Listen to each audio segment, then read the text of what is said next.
Wado is actually an old manufacturing company. They've been over 80 years in Japan, and if Americans and Canadians are familiar with Wado product, they've probably not seen the Wado name, but for decades, the Honda snowblowers in America and Canada were made by Wado in Japan.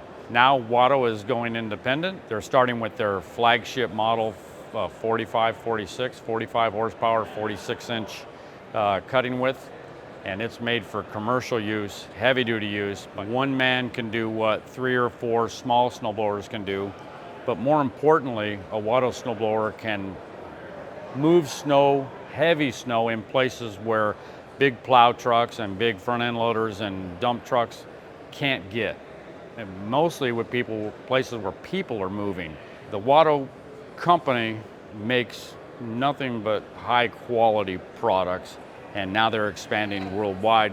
It grew from people, they need to move snow, and they built it, and they built a quality product. And through decades of feedback from local people, that's why they built such a high quality commercial grade product that they're ready to go out to the rest of the world now.